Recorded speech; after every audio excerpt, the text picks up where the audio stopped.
কিছু পেয়েছেন? না স্যার, এমনিতেই তো জানা যায় যে কিভাবে আগুন লেগেছে, কিন্তু এখানে তো বোঝাই যাচ্ছে না যে আগুন লাগার কারণটা কি। আচ্ছা, দেখো অ্যাম্বুলেন্স কত দূর এলো। ঠিক আছে স্যার।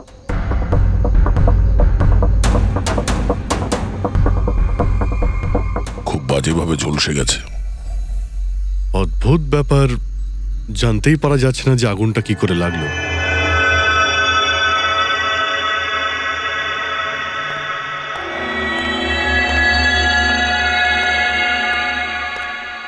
কিভাবে হলো এইসব? সবকিছু তো একদম ঠিক ছিল, জানি না আগুন কি করে লাগলো। এতজন মানুষের অভিশাপ তো লাগবেই, তাই না? এই কি বললে তুমি? আমি জানতে পেরেছিলাম স্যার যে দিলীপ স্যার কোনো কোর্টের কেসে ফেসে গেছিলেন। খুব বড়সড় কেস ছিল স্যার, কিন্তু কিছুদিন আগে ছাড়াও পেয়ে গেছিলেন। অনেকে এই নিয়ে রেগেও ছিলেন। আচ্ছা, এই ঘটনার সুযোগ নিয়ে কেউ ওকে মেরে দেয়নি তো? না, কোর্টে উনি নির্দোষ প্রমাণিত হয়েছিলেন, উনি কিচ্ছু করেননি। কি কেস ছিল? 9 বছর আগে জামাইবাবু থিয়েটারে আগুন লেগে গিয়েছিল, যার জন্য বেশ কয়েকজন মারাও গিয়েছিল, আর সমস্ত দোষ জামাইবাবুর ঘাড়ে চাপলো। এমনি এমনি কি করে আগুন লাগতে পারে? এটা নিশ্চয়ই কারোর প্ল্যানিং। কাউকে সন্দেহ হচ্ছে আপনাদের? এটা কে করতে পারে? যে কেউ করতে পারে, অনিতাও করতে পারে। কোন অনিতা? টনির ওয়াইফ, ও এখানে এসেও ছিল।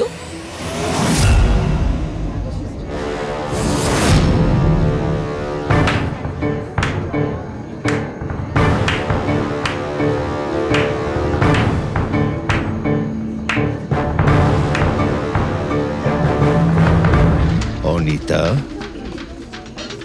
অন্য লোকের ঘর ভেঙে দিয়ে নিজের পরিবারের সঙ্গে এখানে ফুর্তি করা হচ্ছে। ভেরি গুড, ভেরি গুড, বাহ। কিন্তু একটা কথা মনে রেখো, ওই লোকগুলোর মতো তোমরাও ছটফট করে মরবে। সিকিউরিটি! এই চুপ, একদম চেঁচাবি না। বের করো একে বাইরে, বের করো। চলুন ম্যাম, বাইরে চলুন। আউট। মনে হচ্ছে তোদের কি পরিণতি হবে তা নিয়ে কোনো মাথা ব্যথা নেই। তোদের খারাপ সময় শুরু হয়ে গেছে, মনে রাখিস।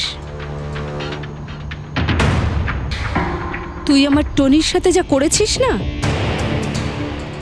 মনে রাখিস এরপরে তুই আর বেশি দিন বাঁচবি না, শুনেছিস? তুই এই নিয়ে যাবে কে?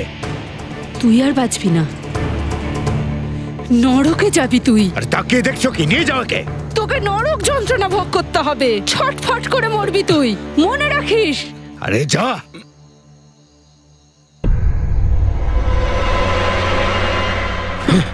Let's enjoy Rohan. আরে ভুলে যাও।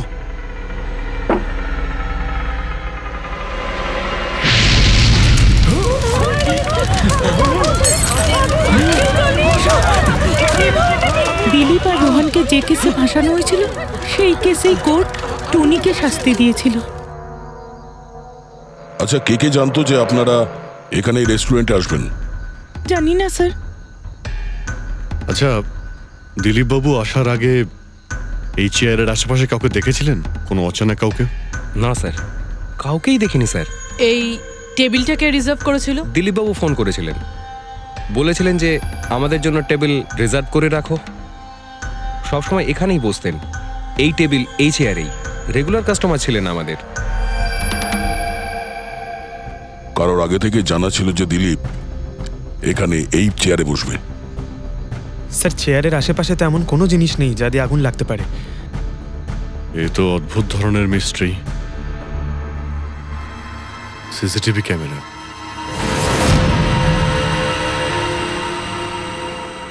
এর ফুটেজ থেকে জানতে পারা যাবে কি হয়েছিল এখানে।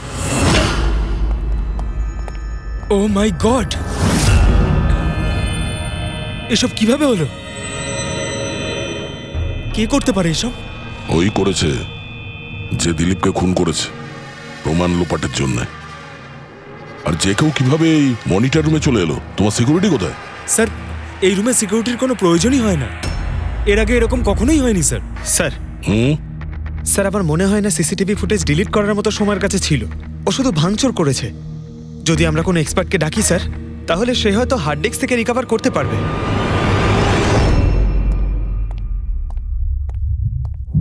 স্যার, হ্যাঁ?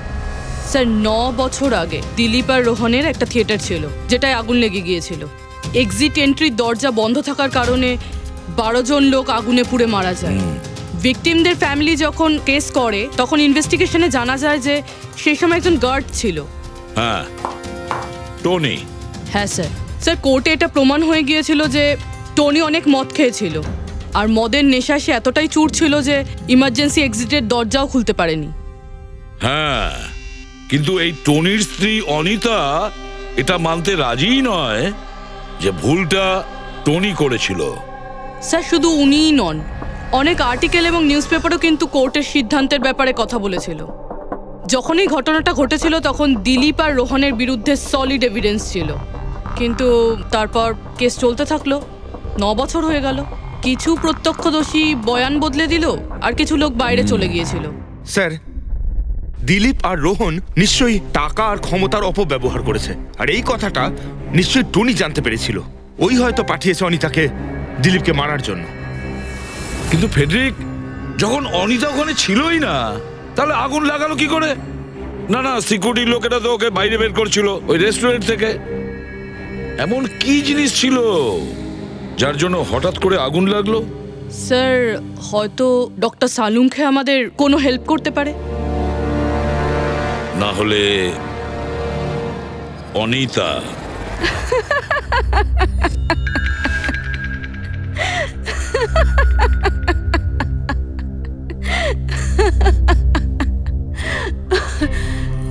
আপনারা তো অবাক হচ্ছেন কেন? আমার হাসি দেখে নাকি দিলীপের মৃত্যুর জন্য? দিলীপের মারা যাওয়াতে এত আনন্দ কিসের?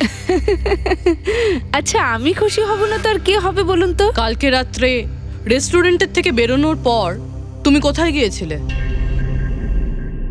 জেলে, আমার স্বামীর সঙ্গে দেখা করতে।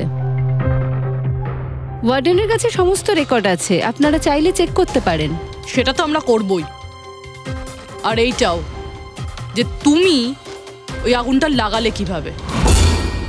কোনো কালো জাদু করেছিলে তুমি? দিলীপের গায়ে হঠাৎ করে আগুন লাগলো কি করে? কালো জাদু জানলে অবশ্যই প্রয়োগ করতাম, কিন্তু আমি খুব খুশি হয়েছি। দিলীপও ঠিক সেইভাবেই ছটপট করে মরেছে যেভাবে 9 বছর আগে ওই নিরীহ লোকগুলো মারা গেছিল, যেটা শাস্তি এখন আমার স্বামী টনি ভুগছে। তুমি এইটা কিভাবে বলতে পারো যে টনির কোনো ভুল ছিল না? তুমি তো ওখানে ছিলেই না। আমি ওখানে ছিলাম না, কিন্তু টনি এখানে ছিল। সেদিন ওর শরীর খারাপ ছিল। ওর মালিকদের মানে রোহন আর দিলীপকে বলে তাড়াতাড়ি বাড়ি চলে আসে আগুন লাগার অনেক আগেই। ভুল ওদের দুজনের ছিল। ওরাই পুরনো দরজা ঠিক করায়নি, যার জন্য ওখানে আগুনে পুড়ে অনেক লোক মারা গেছিল। আমার স্বামীর নয়, ওদের দুজনের দোষ ছিল। তাতে তোমার নিশ্চয়ই খুব রাগ হয়েছিল, ওদেরকে মেরে ফেলারও ইচ্ছে হয়েছিল। 12 জন মারা গেছিল ওখানে। আমার থেকে অনেক বেশি রাগ ওদের পরিবারের লোকেদের হয়েছিল, কিন্তু এখন হয়তো ওরা খুব খুশি দিলীপের মৃত্যুর খবর শুনে। খুব খুশি হয়েছে।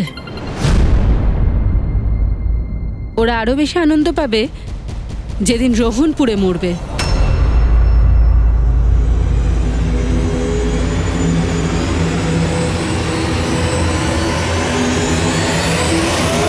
স্যার 42 জন আছে, ওই 12 জন ভিকটিমের কাছের আত্মীয় আর ফ্যামিলির লোকেরা মিলে। সাসপেক্ট বেশি আর সময় কম। স্যার, এই 42 জন লোকের মধ্যে সবার আগে সেই সমস্ত লোকেদের নাম সরিয়ে দিতে হবে যারা কালকে দিলীপের মৃত্যুর সময় শহরে ছিল না। স্যার 9 বছর হয়ে গেছে এই ব্যাপারটার।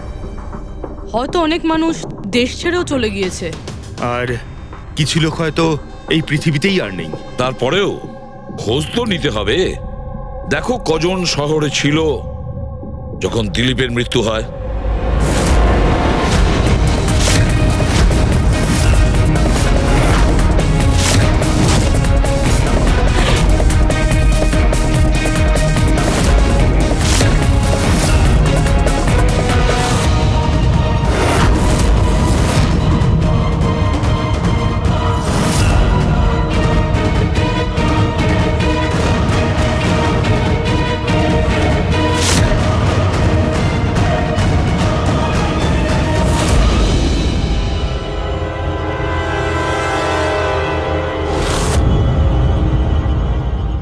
হ্যাঁ পঙ্কজ, কজন এখানে আছে? 27 জন স্যার, যারা সেই সময় শহরে ছিল, আর ওদের দিলীপকে মারার কারণও ছিল। ঠিক আছে, সবাইকে বিউরোতে ডাকো, দেখা যাক ওরা নির্দোষ হওয়ার কি গল্প শোনায় আমাদের।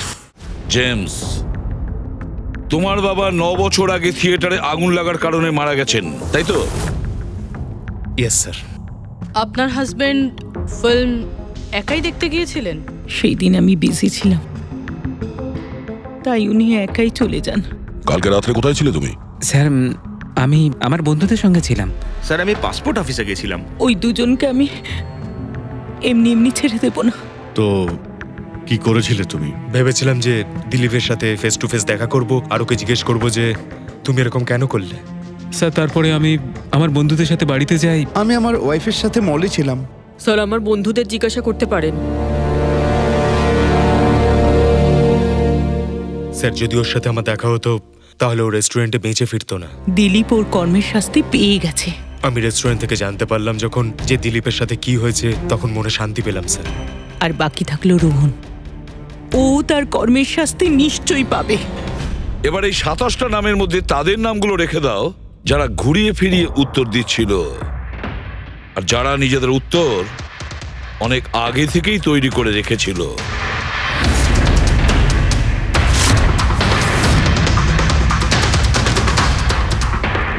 স্যার এবার 15 জন রইল। এবার এই 15 জনকে ওই দিনের ব্যাপারে জিজ্ঞাসা করতে হবে যখন 9 বছর আগে থিয়েটারে আগুন লেগেছিল। দেখা যাক কে সব থেকে বেশি রেগে যায় আর কে মুখ ঘুরিয়ে নেয়। স্যার আমার ভাই মাধ্যমিক পাশ করেছিল, ও বলেছিল বন্ধুদের পার্টি দিতে চায়, সিনেমা দেখাতে চায়, টাকা দাও। স্যার আমি সেই জন্য ওকে টাকাও দিয়েছিলাম। হয়তো ওই টাকাটা আমার ওকে দেওয়া একেবারেই উচিত হয়নি স্যার।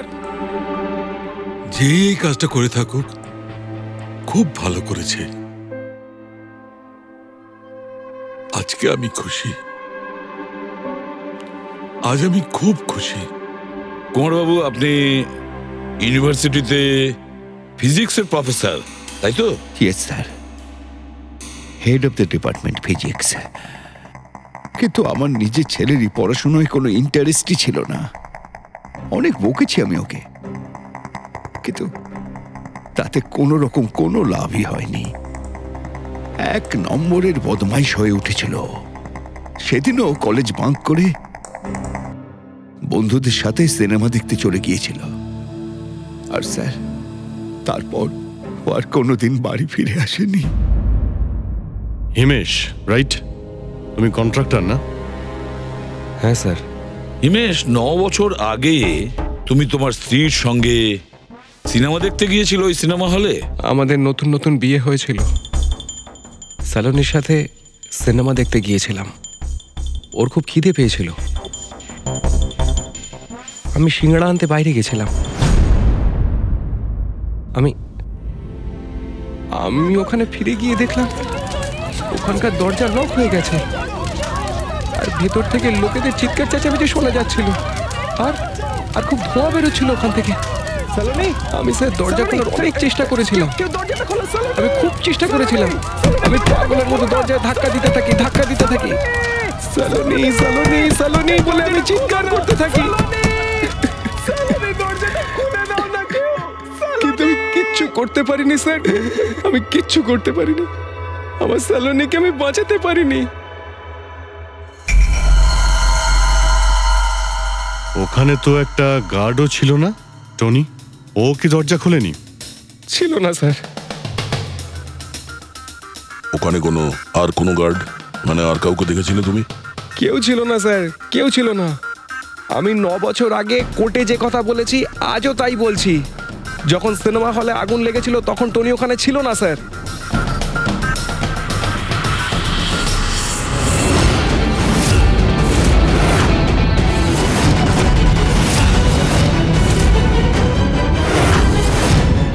স্যার এই হলো আমাদের 15 জন সাসপেক্ট যারা দিলীপকে খুন করতে পারে।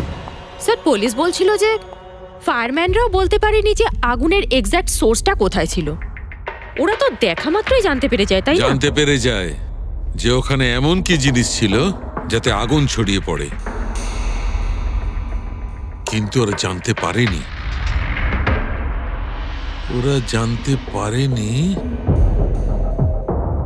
ওরা এই জন্য জানতে পারেনি কারণ ওই জিনিসটার না ছিল কোনো গন্ধ, না ছিল রং।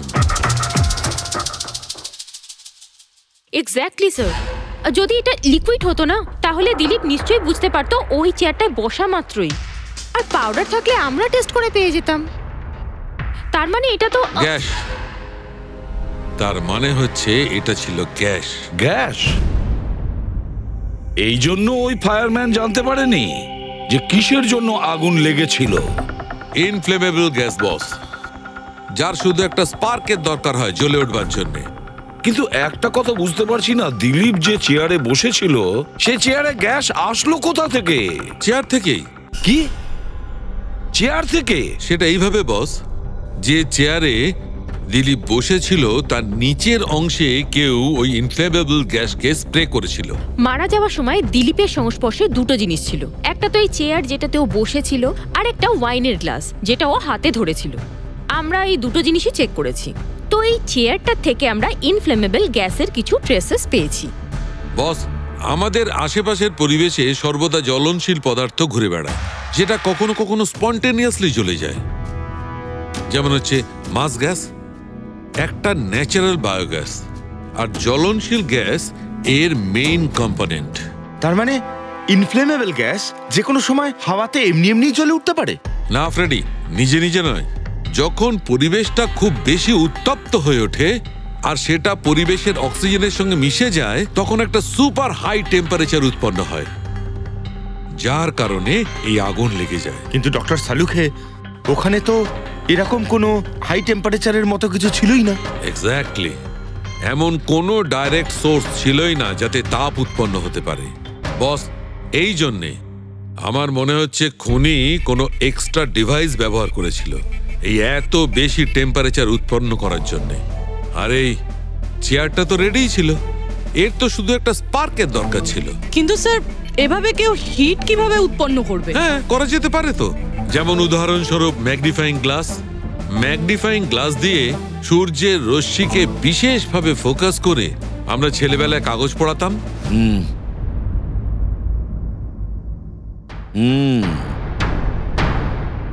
মনে হচ্ছে ওই রেস্টুরেন্টে আবার যেতে হবে, খোঁজ নিতে হবে কিসের থেকে আগুনটা লেগেছিল।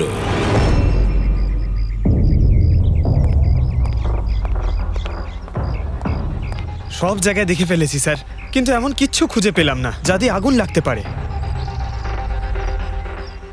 আর এটা ওপেন এয়ার রেস্টুরেন্ট। যখন খুনি দিলীপের চেয়ারের নিচে ওই ইনফ্লেমেবল গ্যাস স্প্রে করেছিল, কেউ তো দেখেছিল।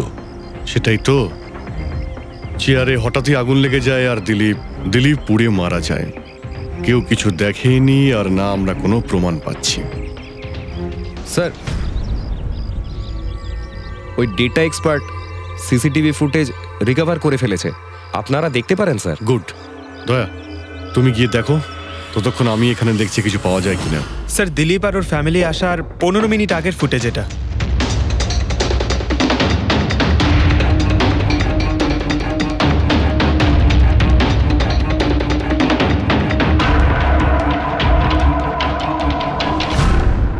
এ চেয়ার চেঞ্জ করছে। এর কোনো দ্বিতীয় অ্যাঙ্গেল আছে কি এই সময়েরই? চেক করো। 1 মিনিট স্যার।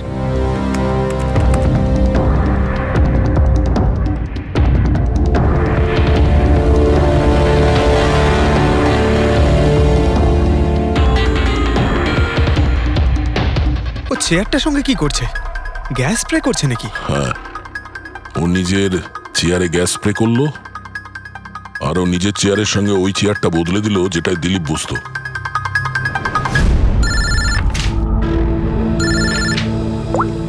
হ্যাঁ দয়া। আচ্ছা, গ্রেট, গুড ওয়ার্ক দয়া, গুড ওয়ার্ক। কি হলো স্যার? যে দিলীপের চেয়ারটা কারসাজি করেছিল তার খোঁজ পাওয়া গেছে। সে আসলে একটা লোক, ওর শারীরিক গঠনটাও জানা গেছে। আর দেখি আমরা, দয়া ফটোটা পাঠাচ্ছে।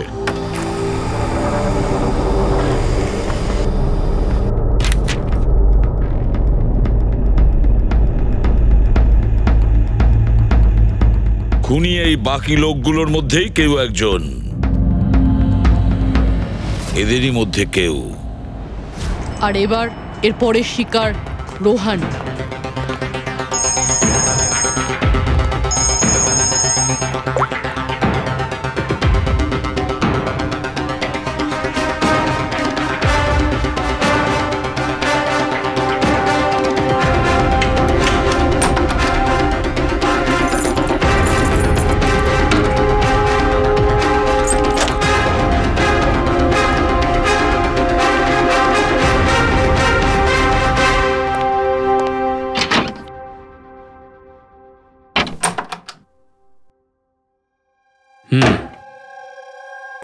আমার মনে হয় কারোর আমার আর দিলীপের মুক্তিতে অসুবিধা হচ্ছে।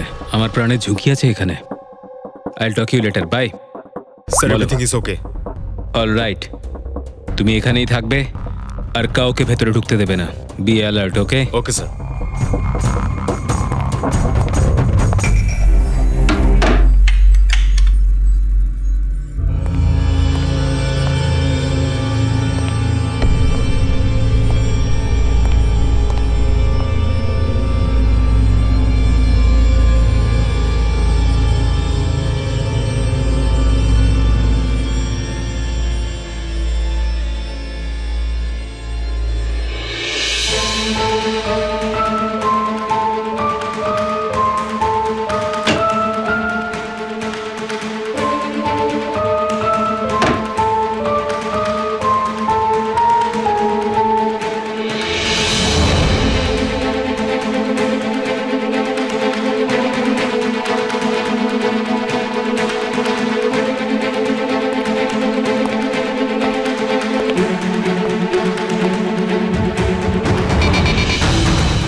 বাঁচাও, বাঁচাও,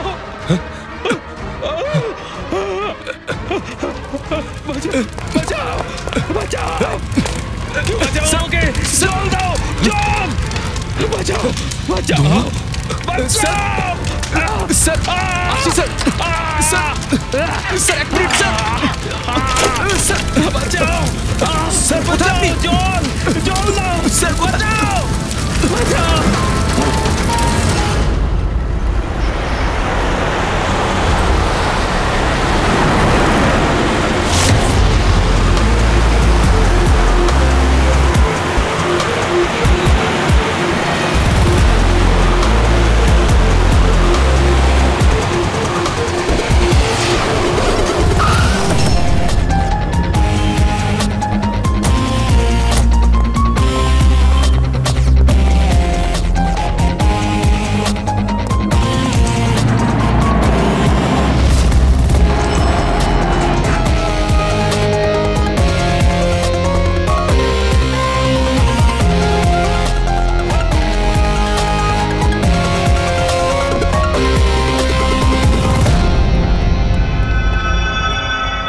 My God!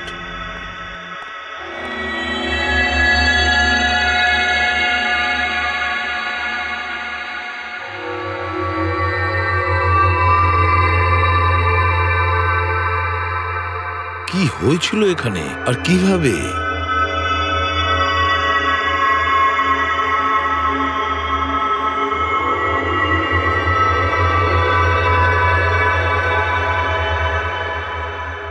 এখানে আর অন্য কোনো জিনিসের স্মেল পাওয়া যাচ্ছে না, শুধু এই পোড়া লাশটার দুর্গন্ধ ছাড়া। মানে স্যার এই মার্ডারটাও ইনফ্লেমেবল গ্যাস দিয়েই করা হয়েছে হয়তো। এসব হলো কিভাবে? হ্যাঁ স্যার, আসলে আমি রোহন স্যারের বডিগার্ড। আচ্ছা, তাহলে আপনারা কোথায় ছিলেন যখন এসব হলো? স্যার, রোহন স্যার আমাকে বাইরে পাহারা দিতে বলেছিলেন। তার কিছুক্ষণ পরেই আমি ওনার চিৎকার শুনতে পেয়ে ওনার রুমের দিকে দৌড়ে আসি আর দেখি দরজার চারদিক থেকে ধোঁয়া বেরোচ্ছিল। আমি অন্য চাবি দিয়ে দরজা খুলে ভিতরে যাওয়ার পর দেখলাম যে স্যার ততক্ষণে রোহন স্যার পুড়ে গেছেন। আপনারাও কেউ কিছু জানেন না? অদ্ভুত ব্যাপার, রুমের মধ্যে কোনো সূত্র পাচ্ছি না, শর্ট সার্কিট হয়নি, পর্দাটা ভেতর থেকে বন্ধ, এই উইন্ডোজটা পার্মানেন্টলি ক্লোজড, কেউ বাইরে থেকে ভেতরেও আসতে পারবে না, আর বাইরে থেকে ভেতরে কোনো ভিউও নেই, কেউ দেখতেও পাবে না।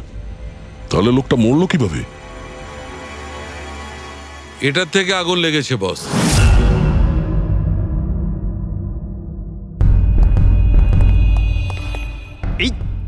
এই জিনিসটা দিয়ে? এটা কি স্যার? এটা হচ্ছে ফিলামেন্ট। ফিলামেন্ট? ইলেকট্রিক বাল্বের ভেতরের ফিলামেন্ট। যখন এই ফিলামেন্টের ভেতর দিয়ে ইলেকট্রিক পাস করানো হয় তখন এটা গরম হয়ে লাল হয়ে যায়। বস, খুনিও এই টেকনিকটাই ব্যবহার করেছে ওই জ্বলনশীল গ্যাসটাকে জ্বালানোর জন্য। কিন্তু ওই রেস্টুরেন্টে যেখানে দিলীপ মারা গিয়েছিল ওখানে তো আমরা এরকম কোনো ফিলামেন্টের মতন কিছু পাইনি।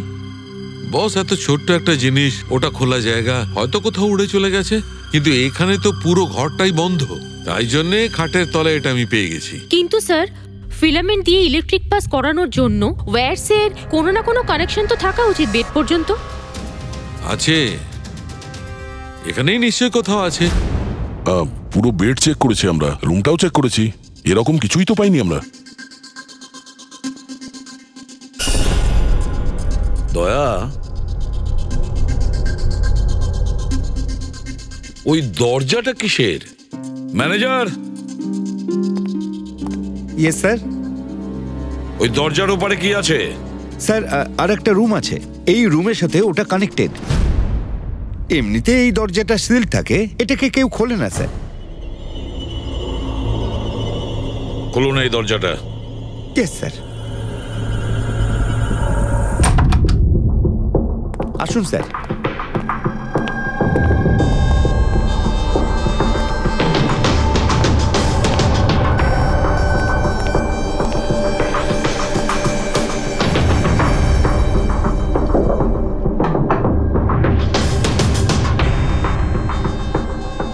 আচ্ছা ম্যানেজার বাবু, কার রুম এটা? কে থাকে এই রুমটাতে? কোনো একজন গেস্ট স্যার, ডিটেলস চেক করতে হবে। দেখুন।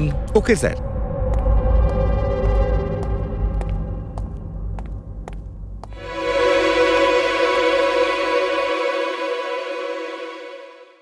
স্যার, ওখানে ওই রুমের মধ্যে যা হয়েছে স্যার সব এই রুম থেকেই করা হয়েছে স্যার। কিন্তু যদি কারেন্ট এই রুম থেকে পাস করা হয়ে থাকে তাহলে এখান থেকে বেড পর্যন্ত কোনো না কোনো ওয়্যার তো থাকা উচিত। আর যদি থেকে থাকে তাহলে রোহন নিশ্চয়ই সেটা দেখতে পেয়েছে। হ্যাঁ, হয়তো ওর বডিগার্ডও দেখে থাকবে। ডাকো তো ওর বডিগার্ডকে। আপনি এদিকে আসুন।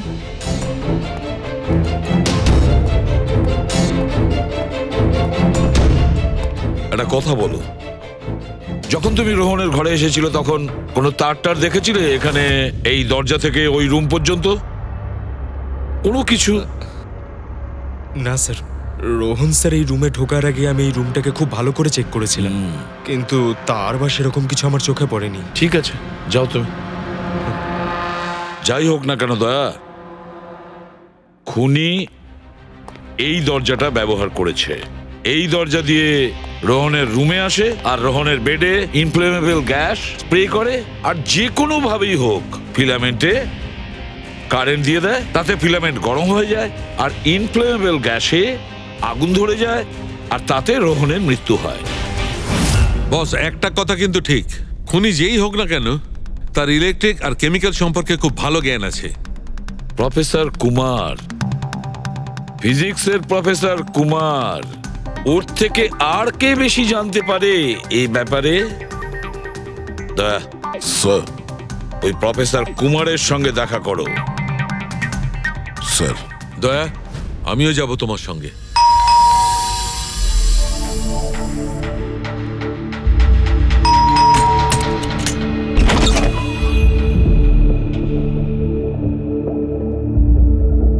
প্রফেসর কুমার আছেন বাড়িতে?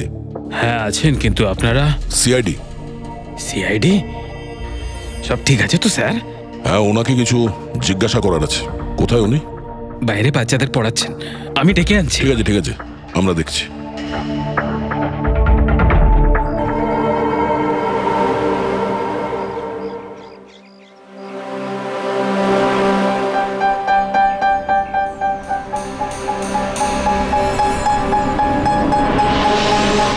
মিস্টার কুমার, আপনার কাছে আমাদের কিছু জিজ্ঞাসাবাদ আছে। বলুন, কি জানতে চান? আপনি এটাকে চেনেন? এটা তো ফিলামেন্ট। গুড, ঠিক চিনেছেন আপনি। আপনি জানেন আমরা এই ফিলামেন্টটা কোথা থেকে পেয়েছি? সেটা তো আপনারাই বলতে পারবেন কোথা থেকে পেয়েছেন। রোহনের বিছানার নিচে। কাল রাত্রে রোহন ওই বিছানাতেই পুড়ে মারা গেছে। হোয়াট? রোহনও মারা গেছে? কাল রাত্রে আপনি কোথায় ছিলেন? রাত 9টা থেকে ভোর 3টে পর্যন্ত। আপনারা আমাকে সন্দেহ করছেন? এটা আমাদের প্রশ্নের উত্তর হলো না মিস্টার কুমার। কাল আমি সারা দিন আর সারা রাত্রি বাড়িতেই ছিলাম। কোনো প্রমাণ? আগে আমার কাজের লোক রামু আর বিকাশ, প্লিজ কাম হিয়ার।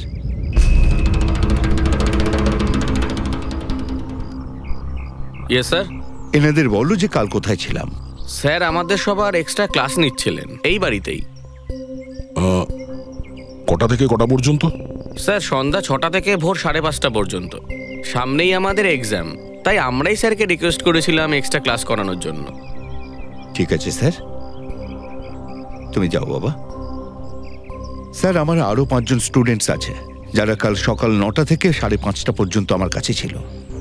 বলেন তো ওদেরও ডাকি? ঠিক আছে, এবার আমি যেতে পারি স্টুডেন্টদের পড়াতে? Please please. Thank you.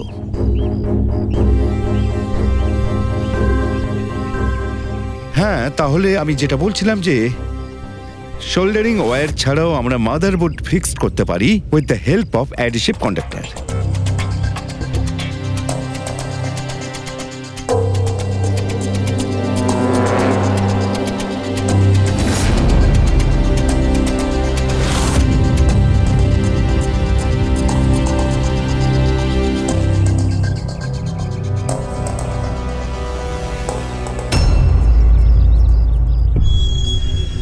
My god, my god! আরে ভাই, কি ব্যাপারটা? কি? আরে ভাই, এই ভুলটা আমি কি করে করলাম? কি গড, বুড়ো হয়ে গেছি আমি বুড়ো হয়ে গেছি। দয়া একটা কাজ করবে, 1 ঘন্টা পরে ফরেন্সিক ল্যাবে দেখা করো। একটা জিনিস দেখাবো। 1 ঘন্টা পরে। আরে ওই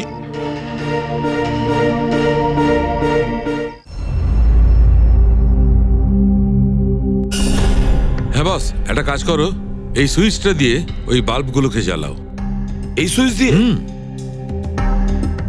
এই সুইচ দিয়ে? হ্যাঁ হ্যাঁ, এই সুইচটা দিয়ে। আরে এর মধ্যে কোনো কানেকশন দেওয়া নেই, কিভাবে জ্বলবে? তুমি প্রশ্ন করো না, কখনো কখনো আমার কথাটাও মেনে নাও। কখনো কখনো। এই অন করলাম। কই স্যার, কিছুই তো হলো না। হবে হবে। আরে কি হবে? কিছুই হবে না। হবে ভাই, বিলিভ মি, হবে। 1 মিনিট। আরে ওর শরীর ঠিক আছে তো? হ্যাঁ স্যার, জানি না কি হয়েছে, প্রফেসর কুমারের সঙ্গে দেখা করে আসার পর থেকেই উনি বাল্ব নিয়ে খেলে যাচ্ছেন।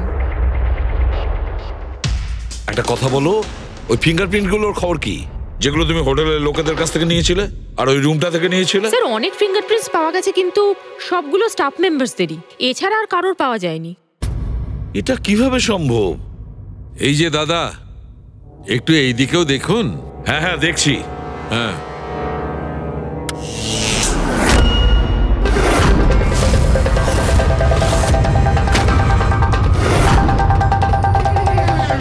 আরে স্যার, স্যার এই বাল্বগুলো জ্বললো কিভাবে? এ কি কাণ্ড করলেন ডক্টর সালুকে? কোনো তার ছাড়াই আপনি সবকটা বাল্ব জ্বালিয়ে দিলেন। কিন্তু ডক্টর সালুকে, এটা আপনি করলেন কিভাবে? এটা ঠিক তেমন ভাবেই হয়েছে ফ্রেডি, যেমন ভাবে খুনি করেছিল। ওই দিলীপের চেয়ারটাতে আর রোহনের বেডে। ম্যাজিশিয়ান সালুকে, এবার পরিষ্কার করে বলুন আপনি সব করলেন কিভাবে? কারেন্ট কি হাওয়া থেকে আসলো? হাওয়া থেকে আসেনি বস। তাহলে? কারেন্ট এসেছে ইলেকট্রিক পেইন্টের সাহায্যে। Electric paint? হ্যাঁ, ইলেকট্রিক পেইন্ট। আসলে ইলেকট্রিকের যে তার হয় সেটা মেটালের হয়। Metal is a good conductor of electricity, সেই জন্য কারেন্ট ওর মধ্যে দিয়ে পাস করে। ঠিক একই রকম ভাবে কিছু পেইন্টও আছে যেগুলোকে আমরা ইলেকট্রিক পেইন্ট বলি, আর এটাও গুড কন্ডাক্টর অফ ইলেকট্রিসিটি। এর মধ্যে দিয়েও ইলেকট্রিসিটি পাস করতে পারে। অদ্ভুত ব্যাপার হলো এটা যে কোনো কালারের সঙ্গে মিশে যায়। যেটা খুব সহজে যে কোনো ব্যাকগ্রাউন্ডে মার্জ হতে পারে। ও, এই কারণেই আমরা হোটেলের রুমে আর রেস্টুরেন্টে কিছু দেখতে পাইনি স্যার। এক্স্যাক্টলি দয়া, খুনি আসলে হোটেলের রুমের আর রেস্টুরেন্টের ফ্লোরের দুটোর কালার এই কালারের সঙ্গে ম্যাচ করেছে, এই জন্য আমরা দেখতে পাইনি। তার মানে ইলেকট্রিক কারেন্ট, এই ইলেকট্রিক পেইন্ট, এটা কি খুব সহজেই পাওয়া যায়? হ্যাঁ, পাওয়া যায়। আসলে এটা ইলেকট্রিক সোল্ডারিং আর রিপেয়ারিং এর কাজে লাগে। আর এটা সবচেয়ে বড় বিশেষত্ব হলো যে এটা সাধারণত খালি চোখে এটা দেখা যায় না, শুধুমাত্র ইনফ্রারেড লাইটেই এটা দেখা যায়। আমি দেখাচ্ছি।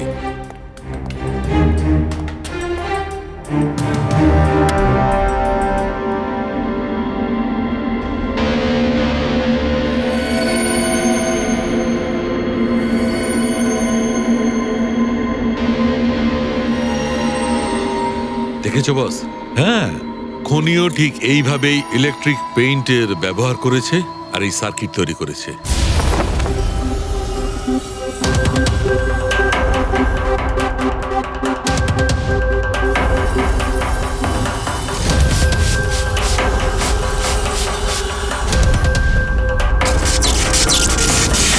একটা কথা তো নিশ্চিত, এ যেই হোক না কেন তার এ সমস্ত ব্যাপারে খুব ভালো জ্ঞান আছে। কিন্তু স্যার, এদের মধ্যে খুনি কে? ওই প্রফেসরের সঙ্গে তো কথা বলে নিয়েছি স্যার, ও তো না, এই বংশী। এই লোকটা তো একজন ক্লার্ক, কিন্তু আমার মনে হয় না যে একজন ক্লার্কের সায়েন্সের ব্যাপারে এত জ্ঞান থাকতে পারে। স্যার, এদের মধ্যে সবথেকে বেশি শিক্ষিত তো ওই প্রফেসর কি মনে হচ্ছে? এটা এমন কেউ হতে পারে যেটা প্রফেসরের মতো ইন্টেলিজেন্ট নয়, অথচ এই ব্যাপারে অনেক কিছুই জানে।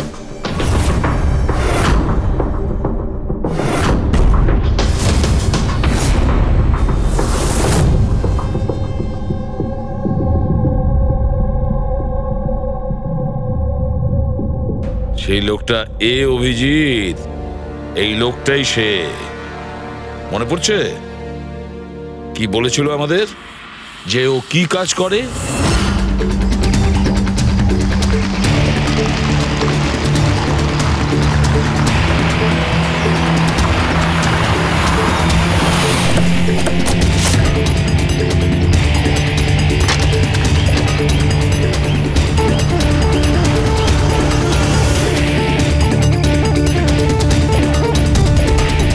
যাওয়া যাক শ্বশুর বাড়ি।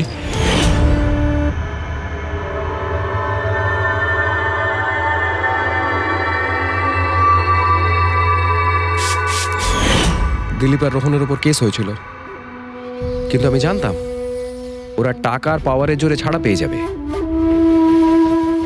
কিন্তু ওদের কাছে টাকা থাকলে আমার কাছে ছিল বুদ্ধি। অনেক মাস ধরে ওদের আমি ফলো করেছি, ওরা কোথায় যাচ্ছে, কি করছে, কার সাথে দেখা করছে, সবকিছু।